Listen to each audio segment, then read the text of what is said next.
It's a Shafira. Welcome to yet another edition of the Changeroom. We are back at home, as you can see here. We are bringing you nothing else but sports. We're bringing you commentary that is uncompromised, unrivaled, unparalleled. My name is Sbu Zulu, and I have a brother I love to hate and hate to love, Tibs Dhlomo. Every time we do this, and we are now back at home doing this again where it all started. How are you doing, sir? I'm good at when the streets rejected us, fam. I think the streets are like, they're not ready for us. We were too strong for the streets. Too strong for the streets. So sometimes you have to go home, man. You have to go home, bro. But yeah, we have a tough. As you can see, we're both in mourning for Man United. Only him. So we're in mourning. So that's how we're in black today. But we have a really good episode. We're gonna do the Champions League, Europa League roundup. We're also going to discuss the epic battle for top 2, top 3 in the PSL. It's looking tight there. Pirates are showing how inconsistent we are. So and sort of a morning there. So then we also have to discuss also the rugby because it's a massive year. It's a massive year. British and Irish Lions, the Springbok team is getting announced. We want to discuss that.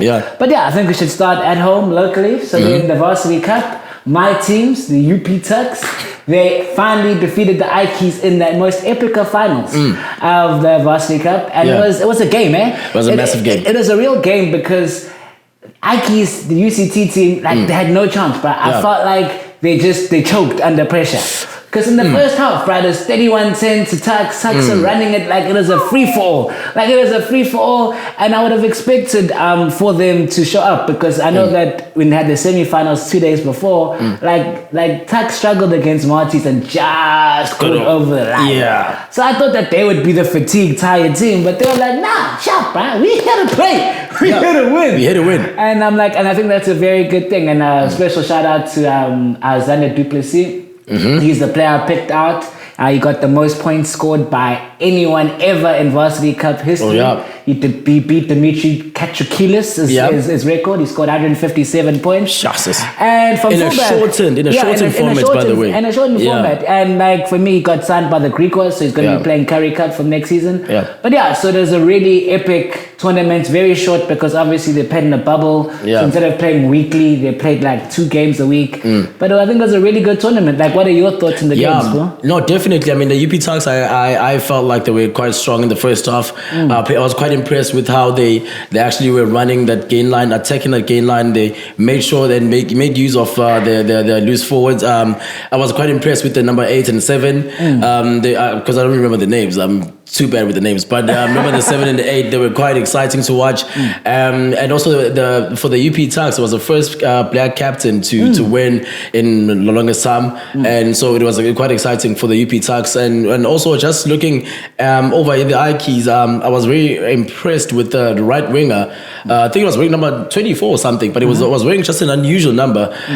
Just a short oak. Was quite impressed. I think he got 2 tries. He tried to get another try, but that's when he got turned over, and then the number 7 got over, and then they scored, and then but it was quite impressive to watch. It was just a nice tournament all around, just to watch that last game of the season on the Monday evening. Was beautiful to watch, and I mean all the best to the boys, because I mean right now they are all wanting they're vying for a place in any of the franchises that are playing actively. So you wouldn't want to. Yes, it's a good thing that you signed by the Griquas, but I mean how often you're gonna play? You're gonna play Curry Cup and then maybe a kickoff pool again, but which is a waste. So you want to get these guys to play for the super franchises, the 4 franchises here in the country, for them, so that they can be able to make their to apply their trade and maybe overseas and also in the national team. So it was a massive tournament. Enjoyed it. Oh no, and it was really massive. And because then I heard that UP Tucks captain, you were speaking about it. And he spoke about how they've been planning this thing since last year, June, bruh. Because obviously there was the COVID protocols. He said they had Zoom meetings. He never thought this was going to happen. So for me, even though they all played in a bubble, I do got to say, I have to give super props to all of the organizers of that tournament. Yes. To be able to produce that content. Because for me, for a lot of these kids, because I call them kids because they're so much younger than me, but they look so much older. Yes. But to say to these people, to give them that opportunity, that platform, in order to get their name out there, in order for not just us, but other people around to see them, talk to them, scout them out. Yes. And give them a chance to be seen, because I think that's something that this panoramic has stopped them from doing. And it serves the purpose of why we have these tournaments, because I mean just a few weeks ago we had the suspension of the school rugby, so the only way we could see some young talent is through the Varsity Cup, so which was exciting. So props to everybody that got involved behind it and making sure that it goes all the way. Shout out to Super Rugby, but SA Rugby, behind the whole thing. So yeah, definitely. Oh no, definitely. And then to go into that, because obviously, like you were saying, these kids want to go and play for a Rainbow Cup team. So the Rainbow Cup is coming back this week. Yeah. It's a really great tournament, but also a lot of the Rainbow Cup teams are in a lot of conundrum because of the Springbok protocol resting of players. Yes. So now a lot of the teams, depending on if they have the Springbok contract or not, they have to rest their players for this week. And the squad announcement happening in the week after. So which of the teams do you think are the most hindered by, because they'll have to play weekend sides when it's very tight at the top. Yeah. It's very tight at the top. All 4 teams actually can finish on top, but it's very tight. So who do you think is the most affected by these changes? I look at it at the points there whereby who will benefit the most from this, because moving forward, we will eventually play the Rainbow Cup alongside with the Munsters, the Connachts, and everybody in Europe. So I think the most team that I feel will benefit, should they use their players appropriately, or I feel like they will make the most impact. I think the Sharks have quite an exciting fringe players selection to choose from. However, also the Bulls are not far apart. They have a lot of players that can also choose from. So I don't look at it as because for me personally, whoever goes and plays in the North and South final in Italy, well, they'll be in front of 1,000 fans, which will be for South African teams with the first time since they played in front of fans since the pandemic it started. So they've never played in front of fans. So I'm not sure if they still remember how to play in front of fans. So it's like riding a bike, fam. You never forget. You never forget. Well, true. Also, so I feel like some of the teams, I feel like the Sharks will benefit the most, because I think a lot of us have had problems as to why is this guy playing? Why are they not playing this guy? So this is the time that can they use it. Yeah, surely they'll lose a Thomas du Toit. I'm thinking Oxen Chair will also join in. I'm looking in that Lucy. I'm thinking Siya Kolisi, of course, is leaving. Skumza Noches have been out, so he's out for the rest of the year. That's another problem. Sbu Nkosi, Magazine Mapimpi. I'm sure he's gonna go there. No, he's definitely gonna go. He should even start. Definitely. Do you have another left wing, another player there? Maybe. No. Maybe Sbu Nkosi, but he's normally in right wing. But Cheslin Kobe's gonna play on the right. Oh, we also have Cheslin Kobe coming in.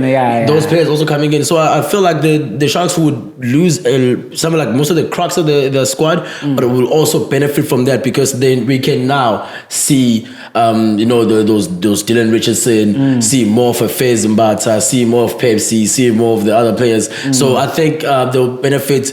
Maybe lose a bit, but it shouldn't really matter, because there's a greater good that will come out from this team that will be remaining behind.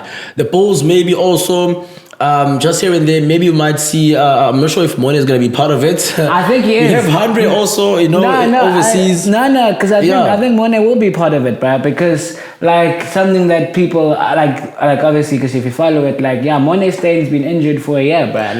He only just came back from injury last week for his team Montpellier in France, so he hasn't really played a lot of fixtures. Then I know Elton Yankees is also that side. Yeah, that side, yeah. But so then Mone Steyn does look like, obviously this is the squad only gets announced this week, but from the articles and stuff that I've read and I've seen people discussing, Mone Steyn does look like he's going to be in the squad. I don't think he will play. That would be childish. But also you can't say that, because there are games to play. I mean, Georgia also, they got Georgia and stuff. So for me, I think Mone Steyn, who has had a revolutionary series, he's in form. So I think he will play definitely. And then obviously Francois Steyn also looks like he's going to be in it.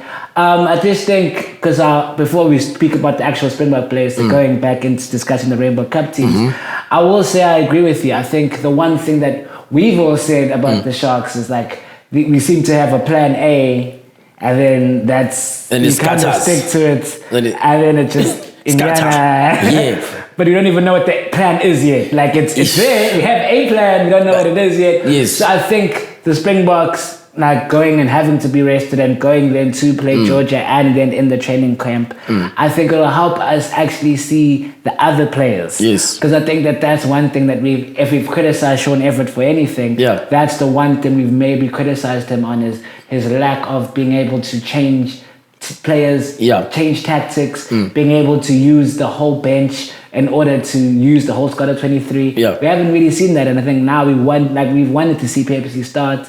We've wanted to see Dylan Richardson. You know what I'm saying? We want to see these players playing, and I think that this will help us a lot. I think this will help us a lot. It'll give us a lot of options. And because the forward pack has played the same. Like I've seen Ox, I've seen Thomas du Toit. Let's see what else we have, bro. Let's see what else we have. True, and also the Stormers, They also have a lot of players in the Springboks players there. So then for me, I think the Lions will benefit the most from this thing because the Lions Lions are a team organized team, if that makes sense. They don't have many individuals. They play a very good band of rugby, but they play a team sport. Okay. And I don't know if a lot of their individual players will make the Springbok team.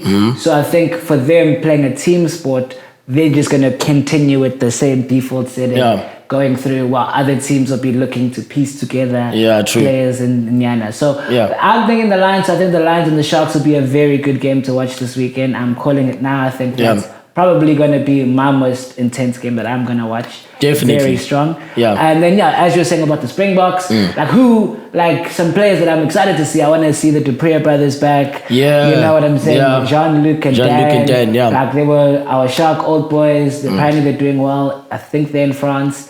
I think they're doing very well. And then they're in England. I think they play for Sale. Oh, Sale Sharks. Sale Sharks in England. So then they're in England. Apparently they're doing really well in England. Yeah, they are. So for me, I'm super excited to see them because I felt like Jean-Luc was a bit undercut when he was here. Like he couldn't get into the team. I think all three of them actually. Even the fly-off. I forget his name, but the fly-off. It's Junior. It's Junior. I wanted to play Junior. Yes. Junior. But even him, he was fine. And I think that they never got their dues when they were in South Africa. Like Dan struggled to get into the Sharks team.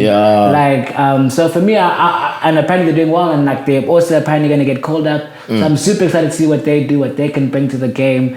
And so those are the players that I'm excited to see come to the Sharks. And obviously Colby, fam. Yeah, of course. Colby is the hand of God. He's the best. I think he's the best winger in the world. Right now, yes. Hands down. Plus also just the inclusion of maybe a potential inclusion of maybe a Roscoe Speckman. He got a loan deal to join the Stormers.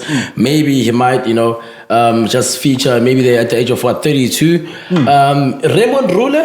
Raymond Rule was playing in the final, Bruh, he's back. He's back and he's playing. I'm like, bro, that man. He's a forgotten boy. He was so forgotten. He's a forgotten boy. He is so forgotten. But he's back. But he's back. And so then that's why I said it's going to be a very interesting squad. Definitely. So then obviously once the squad gets picked, we can do fantasy booking. Definitely. Who should make the team? Who do you want to see? So in the comments below, if you think that you want to see somebody, who do you want to see called up to the Springboks? Do you think Morné Steyn deserves one more shot, fam? One more opportunity. Will you take it? I'm super excited because I think he's done really well this season. So I want to see what you guys say in the comments below. But we're talking detail about that and maybe even get into detail in regards to the selection process, so how it will affect on the pitch, because Warren Gatland is experienced with the British and Irish Lions. I think he's played in 4, if I'm not mistaken. He's coached 4 of those. I think he won 3. He's won 2. He drew 1. I remember there was a one. I think with New Zealand. They drew, but Australia, New Zealand, I think, but so also just to go around that. So it'll be quite exciting to see how the selection process, who we're looking to play at who's best trades or whatever, and how they're looking to play. So it'll be very exciting to see. And so then back on the local football, which is even more exciting, is it's. I can't even with Orlando Pirates even. I'm like, you know what? You like those analogies, and I'm like, Orlando Pirates for me is confusing. I want to say it's like when you ask your girlfriend is something wrong, and then she says no, I'm fine. And then you move on with your life. you move on because you're like no, but then she's like, oh, I just think it's funny how when you decide. I'm like, wait. I'm like, but you said you were fine. But then I'm like, oh, but you never asked. I'm like, but I did. And then that's what Orlando Pirates are. Yeah. Because I'm like, sometimes I think we're fine. Like sometimes I'm like, no, we're not fine. We're beating Zulu, we're living, woo. And then TS Galaxy. I'm 2 minutes in. I'm like, what? How? No, but respect to TS Galaxy, they played really well on the day. They scored their goal in the 3rd minutes of the match. Inside the first 3 minutes of the match, they scored. They played well. They defended well. Pirates tried throwing everything in front. Tim Kosiloch came in and he took that shot. I don't know what that is. But also props to the goalkeeper. I always have the problem saying his name. I think it's Hugo, but that's his name. But the TS Galaxy goalkeeper, we won man of the match for a reason. He pulled off some fantastic saves. It's back to the drawing board for Pirates. They have to now again scrape their way into the top 2 if they are to make the top 2. Top 2 is tough. It's tough. 2 games to go. 2 games to go. 2 games to go. 4 points behind Amazulu. Amazulu have a better goal difference, so technically 5 points. Amazulu, yes, they've lost their past 2 games in a row, so it's possible. But so that's a thing. But I think 3rd place. African Europa League, everyone call it CAF. I think that's where it is. So I don't think they get CAF. I think the only people that are going to play CAF right now is TTM for winning Nedbank Cup.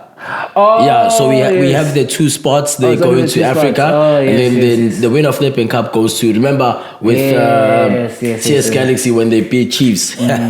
Who can remember that? Who can forget that? By the way, no. So then we think so it's looking very challenging in that top 2 debate. What's the problem with Pirates? No, and that's what that's why I said, but I'm confused because the girl said she's fine, but she's not telling me where the problem is. So I don't know what it is with Pirates. Because it could be the changing of the players every game. It is because I don't know many players that have done well this season. If you're looking at from that thing, you know what I'm saying? Yeah, from that perspective, and that's where I start. I know Vincent has been good. I know Ben has done okay in the midfield.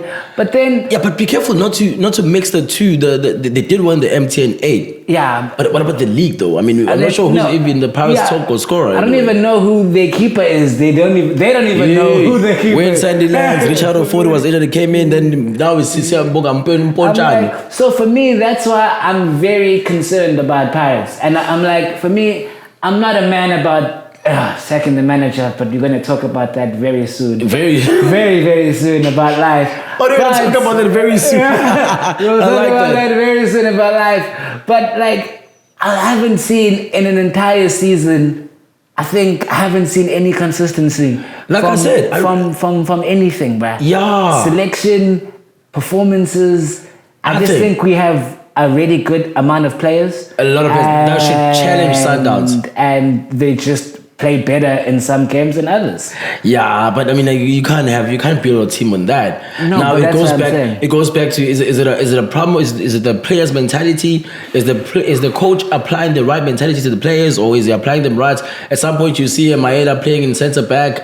You know, he's not playing left back. Pasika Mako came in, puts in a good shift here and there. True, and then also at the end of the day, who's playing the right back? You have Abel Mabas sometimes, Nyauza sometimes. You know, so it's a very bit of a problem. I mean, also the players get confused, you know, like sometimes I'm sure sometimes we're like, you know what, okay, this week I'm playing. They're like, yeah, chief, you at the back, you, yeah, come, you're playing today. Oh, me? But coach, okay, but I'm striker, bro. But I thought I was playing in the okay, but it's fine. Okay, put me in. Where am I playing? Yeah, you see, you maybe there. Okay. And then it's a problem. So then, for me, I think with Pirates, it's been an up and down season, but I think it's a bit of both. I think it's a mentality. Because we haven't seen a consistent performing player. Like you said, I can't name who's the top goal scorer for Pirates. Without looking at the stats, of course, because I mean, if you want that, we can literally give you the background and everything. Who has been their top scorer for the past 5 years? But anyway, and that's so I'm like, and also I still don't see what this coach has brought to the team that's changed it. Speaking of coaches, I went like, because you were really hurt, bruh. You were really hurt switching to the other side of Soweto. The other side of Soweto. I was really hurt. The other side of Soweto. Gavin Hunt, after doing everything in Africa, After everything he can. After doing everything he can. He got sacked, right? He got sacked by Kaizer Chiefs. Yeah. And I won't lie to you, I'm really sad because Gavin Hunt has given us some of our funniest moments on this show. Yes. He's had the best analogies. I won't lie to you. I actually think something we should do is actually do a whole Gavin Hunt tribute where we put together all of our Gavin... You will host that. You are good with those. All of our Gavin Hunt analyses all in one and say thank you so much, Gavin Hunt. Yeah. Because you were our main source of entertainment. Yeah. But also on a serious note, like it's never nice losing your job. And the way that it happened was very bizarre, absurd. Yeah. It was brutal. It was not. It was undeserving for a coach who. I mean, people forget. I'm not sure if Kaizer Chiefs do remember the fact that they couldn't sign anyone, right? Yeah. And you are literally giving a top class manager to take a not so top class team to the next level, or to take them to win the league after losing the league. Because I did mention this earlier on in the season that people shouldn't expect Kaizer Chiefs to just bounce back from that. I mean, they lost this season in the 11th hour. Short break, come back, do as you were supposed to do without any reinforcements. You bring in a new coach who is experienced, who has done it, who has coached for over 26 years. You bring him in, you expect him to do miracles, and he did a miracle. He got Kaizer Chiefs at the furthest part of the conversation they've ever gone in the competition, and then his reward is to get fired. And we don't know before who's seeing it out. Before seeing it out, and it's very brutal to see that happening. And it's gonna be replaced. Maybe if rumor has it correctly, Stuart Baxter's coming in. Oh yeah. Turkey has been appointed as the head of technical and youth development. He has a very good track record of developing players. Chiefs have a good idea when it comes to that. But in terms of the coaching, there's 2 games to go. Why don't you see it through? Let him see a play, maybe even the first leg of the camp. It's very brutal how it happened. No, you know? and people forget. Like, I know we've made a lot of jokes about Gavin Hunt. But Gavin Hunt's probably, like, I remember he won it with Super Sport back in the day. Yeah. He's probably one of the most decorated South African coaches that we currently have in the Premier League. Active too, active today in the moment. And I think that it showcases their lack of even respect, right? Like, he was given an impossible situation. Like, in an impossible situation of, bruh, this Kaizer Chiefs team, like, how can you win it? Like, half their players are injured, fam. How are you meant to survive a season with Bernard Parker as your striker? Like, you know what I'm saying? You know what I'm saying? Like you still saying Kune is the best keeper at Kaizer Chiefs for the past 17 years. Like, you know what I'm saying? Like, he was given like an import without being able to sign anybody. Yeah. He was given what's his name, bruh? Castro and Narcom. They don't even know where the goal is, bruh. They can't find it, bruh. So then, like, it's not his fault, bruh. Like, yes, he's made some mistakes. I think Zuma should have played a lot more this season. But in all honesty, like, what did Kaizer Chiefs expect from this season? You know what I mean? Like, that's also like, it's very similar, like when, you saw Frank Lampard. Also like, bruh, Frank Lampard, just top 4 and then do something, bruh. Exactly. And then you'll be sharp. If he comes top 8, which is a possibility for Kaizer Chiefs, and he takes them to the final of the CAF, then what other coach could have done that? With that squad. You know what I'm saying? It's brutal. And that's, bruh, if they were going to sack him, they should have sacked him like December time, bruh. Yeah. Like, he's turned it around, he's got some results. Like, I don't know what the new coach is going to do for these past 2 games and a cup competition. So for me, I think it was the wrong choice. He should have waited till the end of the season. Give the guy the chance to this team that he's muscled up something. Don't even know what juju or sangoma he went to get to the semi-final. But like, the Chiefs could have got their first golden star. And I'm like, it would have been a thing. And so that's why I said, for me, it was a terrible decision. Yeah, man, it's absolutely brutal, man. It's criminal, man. Yeah, it's criminal. So we for you, we believe in you, Gavin Hunt. Yeah. Like, I really wish you the best. I hope you get a good job. Like, he's linked with Super Sports because Caetano was doing well there, so maybe might see that happening soon. Yeah, so with Super Sports, thank you so much for your service. Yeah, definitely. But let's. Okay, cool. Let's talk It's some gonna be a real sad football right situation, now. guys. So I was wrong in a prediction, which I never say, but I said that the Champions League and Europa League were going to Manchester. I never knew that Manchester decided we don't want to win nothing this year. I didn't know. So Man United very tragically lost 10-11 on penalties to 21 Villarreal penalties. after 1-1. And no I more thought, time. I thought it was really funny because Man United, everybody's been saying Man United have won the most penalties in the Premier League. And then you would The think irony. winning the most penalties, we would have been, penalty shootout. If it was Bruno taking all 11 or 10 of them, maybe you guys would have won. But yeah, so then it was really, so it was a really sad game. I could go deeper into it, but I'll let Sbu talk about it and then I'll analyze it. No, you see, that was one of the most boring finals I've ever watched. It's true. One of the most, I think it's second, if not the first, to Liverpool winning against Tottenham in the Champions League final. So that was one of the most like, I wish for all my 120 minutes plus back after that game. It was so boring. Okay. However, I mean, it was good evening. In a Europa League final, he hardly loses those unless they're playing Chelsea. Then it's another problem. But I mean, what's this guy's name? What's his name? Good evening. The coach. I used to coach Unai Emery. Unai Emery. Yeah. Unai Emery. It's a beautiful story, of course. I mean, sacked by Arsenal, going to Villarreal, doing it again with a different team to show that he is Beat Arsenal in the too. Semi-final. Yes, it's been a good evening all the way for this guy, and he got there. And Ole Gunnar Solskjaer's chances of winning his first major trophy with United, those days are getting longer and longer right now. He has to wait until the next season if the Glazers decide to stick with him or if they decide to get a new person in charge, whatever the case is.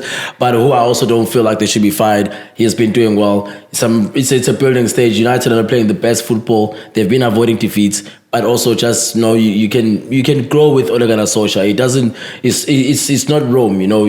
It is Rome because it's not built in one day. But then again, you don't want him to go. But it was one of the boring finals. Yeah. Villarreal, David De Gea couldn't save, couldn't score, problems. Yep.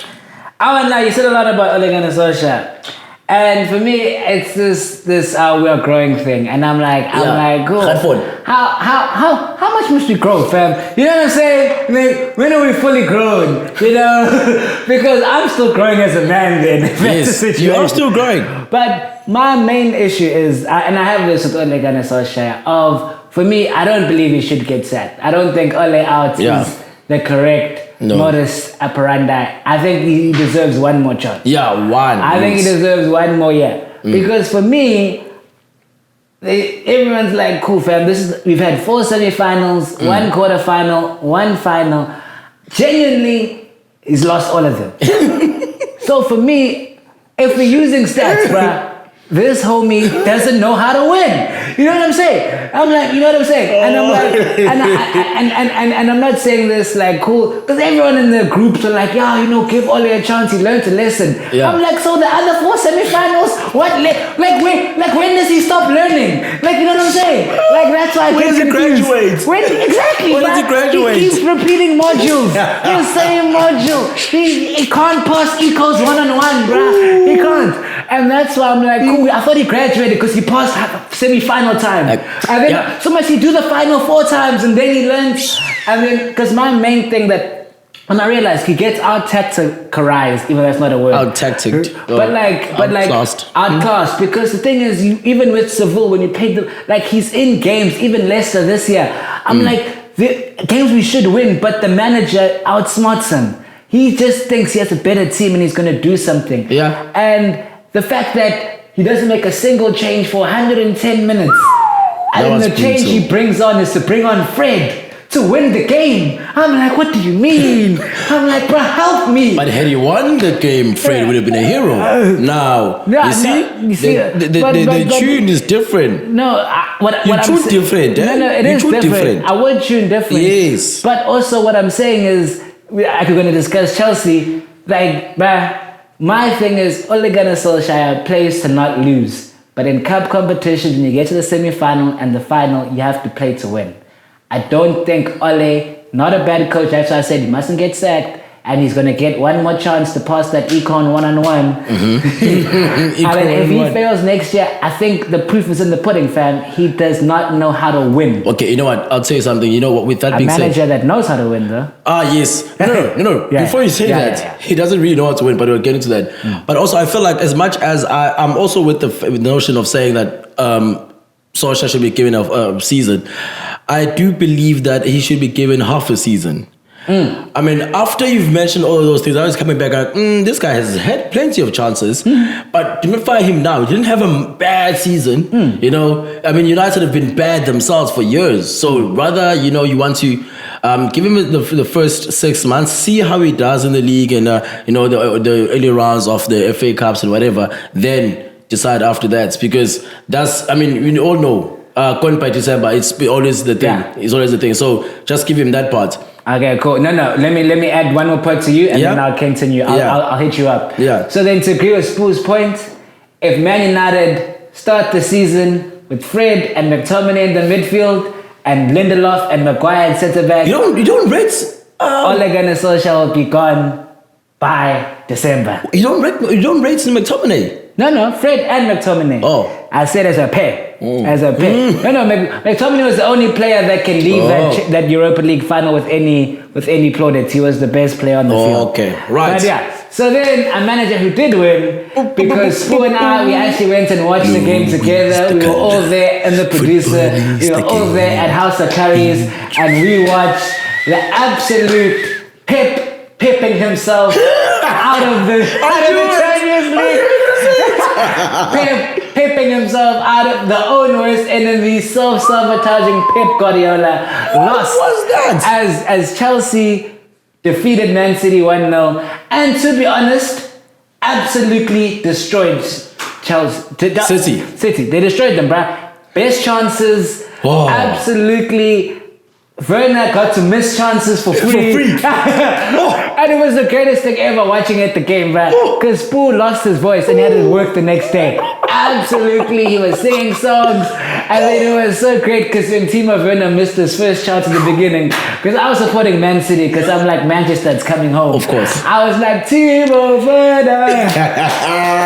Everyone was going crazy. It was an absolute debacle. My heart. But like, it was great for Chelsea to win. Yeah. But I think we have to first, before we discuss Chelsea, we have to actually discuss what Pep Guardiola was doing. What was that? What? And we called it, but I said the only way Pep is gonna lose if Pep decides he's gonna lose. Because he started the game with no CDM and no center forward. I'm like, wait, what do you want to happen, bruh? I don't even understand. Like, he was playing everybody but nobody at the same time. Exactly. Because nobody knew where their position was. It was very confusing because remember at first when I showed you the lineup on my phone, Sterling was playing as a centre line. Yeah. Then all of a sudden it changed to De Bruyne. And I was saying is playing up front. But still, either way, Mahrez, De Bruyne, and Sterling in the front. Then it was Foden. Then it was Bernardo Silva and Ender Gilligan. And I'm like, very confusing. And I'm like, where are these people playing, bruh? I don't understand. And that's why I said, Pep, please, bruh, if you watch this channel, bruh, or if you're at home, bruh, please tell me what City were thinking. How do you keep doing this to yourself? Okay, wait, before we get into that, because my thinking is, because at the end of the day, I think it got down to the fact that N'Golo Kante was just too much. Oh no, N'Golo Kante was fine. N'Golo Kante was just too much. He was literally every blade across, bruh. So, but also you do have, because I feel like in the first half, your Sterling was put in the pocket by Reece James. Yeah. Clean. Mahrez was nowhere to be seen. I never saw Mahrez. I never knew Mahrez and De Bruyne were playing, bruh. De Bruyne would see him just here and there, and then because all those players, maybe because I'm a Chelsea fan, so I'm very much aware of those players that are very dangerous whenever they have the ball.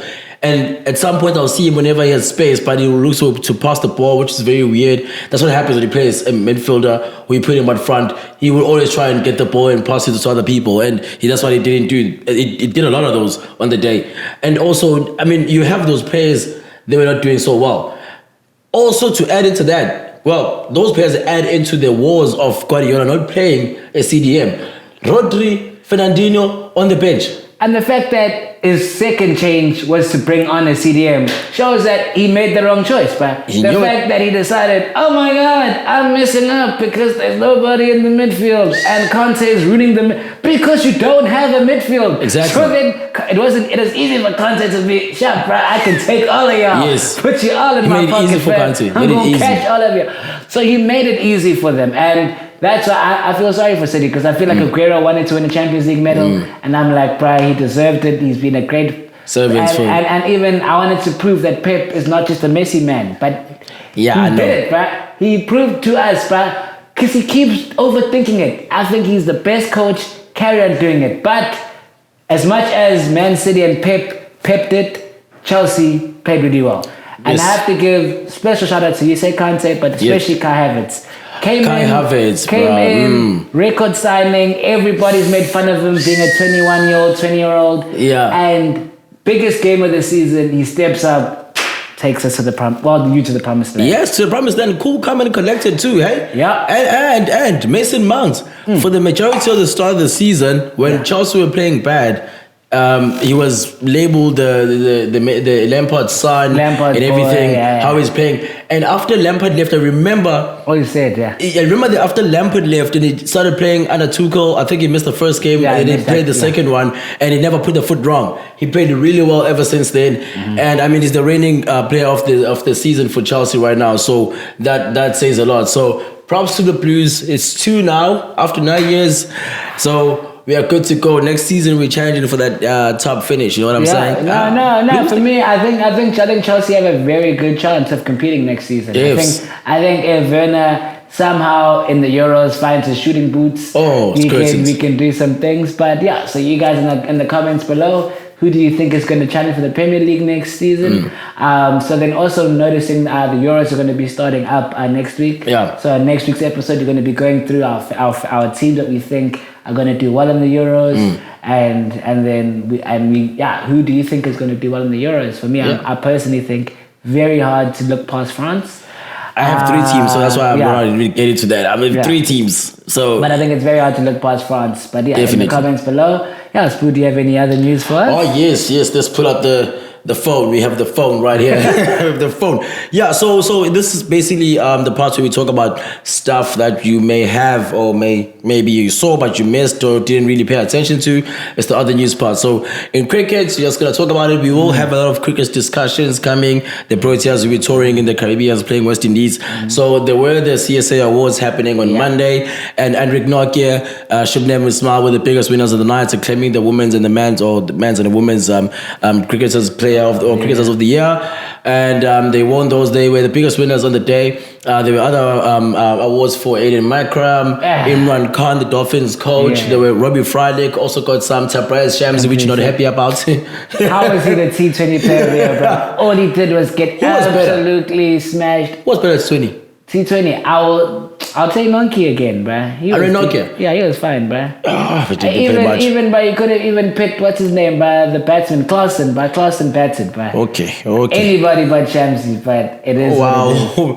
So yeah, that's the story about that. So in golf, even George Linda. George Linda was good. Yeah, it was a decent campaign. Yeah. So in golf, Jason Kokrak won this year's Charles Schwab challenge. So that was happening in the Colonial Course, one of the very trickiest course to play in, and the US PGA Championship winner in Phil Mickelson was Mr. Cut in the second round. In the first round, because he had a very bad game, and he was asked about it, like, no, didn't play well. Yeah, but look, I mean, I won the PGA Championship, so like, you can't win everything, fam. At the end of the day, I know, like, he's 50 plus, and he won that. Yeah, didn't have a good game, but he did well. Short of challenges from a couple of players there. So I know our very own Dylan Fratelli, I also missed the cut. So yeah, well, not too happy about that. In motorsports, it was MotoGP weekend. You know how they alternate between the Formula 1 and MotoGP. It was quite sad, really, in the Moto3. Jason Dupasquire in the Moto3 He crashed in the qualifiers. He damaged. He had a lot of severe damage in his body. He was brain dead, and then on Sunday morning was confirmed he passed away. That was it was quite hard to talk about. So may so rest in peace. And just talking about the Moto3, of course, our very own Darren Bender finished in the top 5 for us. Top 5 as I think it was Joame Masia who won the Moto3, and in the MotoGP, the top class, very own his brother Brad Bender also finished 5th, which was quite exciting. So he also finished 5th. Fabio Quartararo again. What? Yes, again. I think this was his fourth podium finish now. So that's going really well. And in the most controversial thing that happened as of last week, Naomi Osaka boycotting interviews. She said that she would not be doing any interviews because she feels like the media is attacking the mental capacity of athletes, and it just puts doubts on their abilities. So she said she will not be doing any interviews. She did one in the first round of the Roland Garros this past weekend. That was a TV one on course. So she would not be. She didn't want to do the others for the print and radio, but that was the first and last time we saw of her, because she was then threatened that she would be disqualified if she continued with that. She was fined $20,000, if I'm not mistaken. Then on Monday, she announced that she withdraws from the entire competition. Just to add on to that, because obviously she says like she has anxiety, and then she feels like those questions make her doubt her abilities and affect her game going into it. And speaking of that, because that's not the same reason, but a similar reason why Zidane said that he left Real Madrid, is he felt like that the media were portraying him as a person that never knew how to coach, how to be like, and he felt like it was affecting his relationship with the players. And I think that it's a thing that people need to discuss as mental health is getting involved, as you understand the power of the media and the power of people's perceptions, and how that it's actually affecting a lot of high quality people. Because I remember Zidane said he said he wrote a whole open letter saying he doesn't want it to be considered that he's walking out on Real Madrid because he loves the club. He feels that they have lost faith in him because of the media perception of him. This is becoming a problem. And I think that because Naomi Osaka said she's willing to work with them to find a better solution to this thing. And I think that you can't just sit there, because a lot of managers have said this, like, because even in Zidane's open letter, you should really go read it. He says 20% of the time you don't ask me football questions. You ask me questions that are going to cause the most drama, which is why people are looking for the most clickbait, the most stories. Exactly, that's what you're looking for. That's a sort of, there needs to be a balance here, because at the end of the day, people are just trying to do a job. Yeah, also, but I feel like it's a bit unfair on the media. Maybe I'm coming from a journalist perspective, but there needs to be, like, you're being honest as to, there needs to be a conversation as to how we work around it. And I'm not against what Naomi Osaka did. I'm against with how she goes about doing it, because now, slowly but surely, a lot of more and more people will do that, right?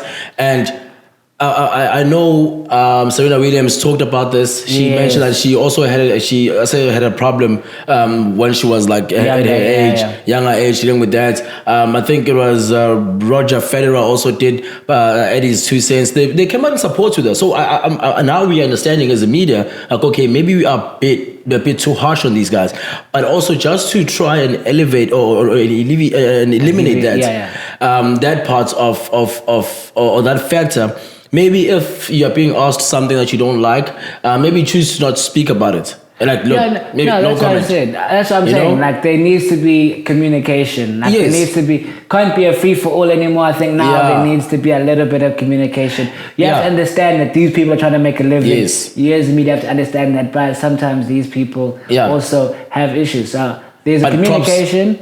Props to her, and like she said, but she's willing to have an open discussion about it. So props to her too. I just wanted to put that in. I'm not saying that against what she's saying, but props to her for getting us talking about this, because now we are aware, and that's what an idol do. That's why she's actually the highest earning female athlete in the world for such things. She's taking a stand, and props to her. Definitely. Yeah. So my favorite segment. My favorite segment, the MVP.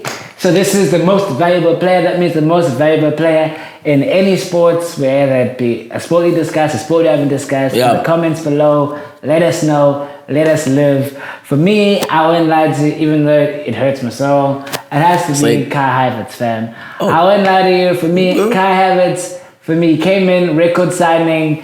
Everybody had zero faith in him after his Frank Lampard thing. It was his first Champions League goal, biggest time, 21-year-old. Took his moment. Because it was a moment, but it's a one-on-one. He could have fluffed it. Calm, cool, collected. And that's what I said. For me, even though I hate his guts. That's the one. Well done.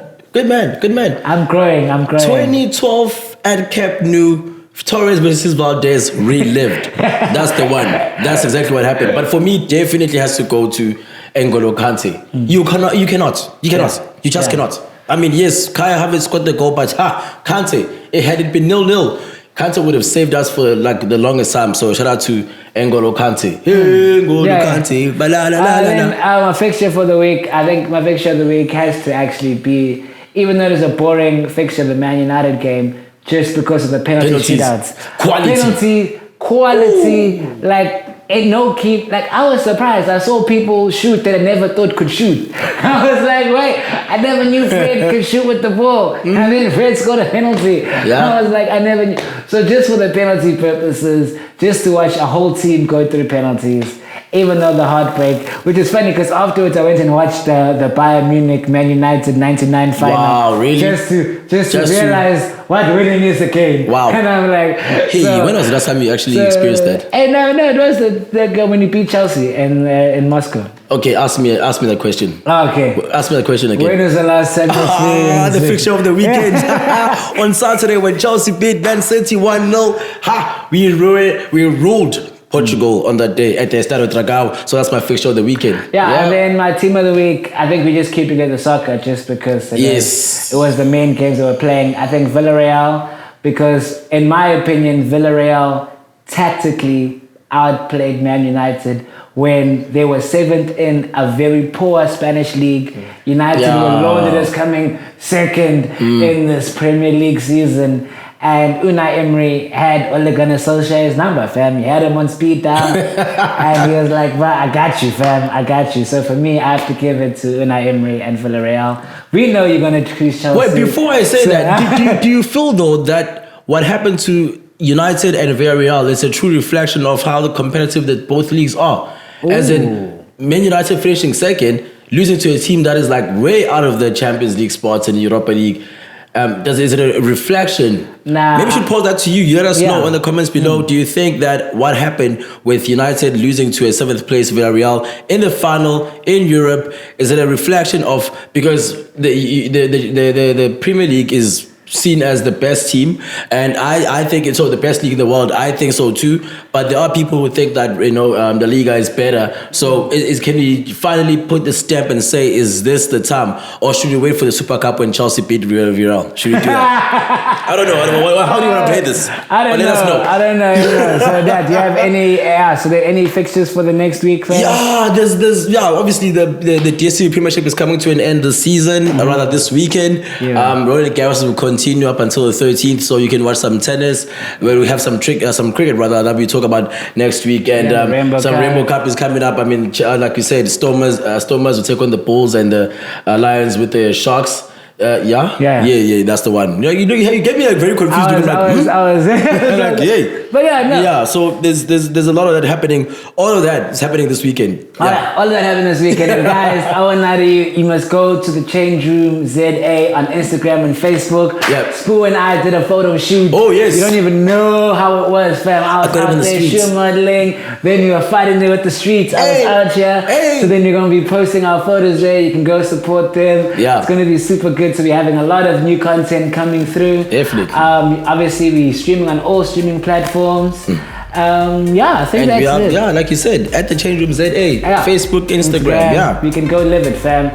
So guys, thank you again for listening. My name is Tibs. And I'm Sbu. And we are the Changeroom.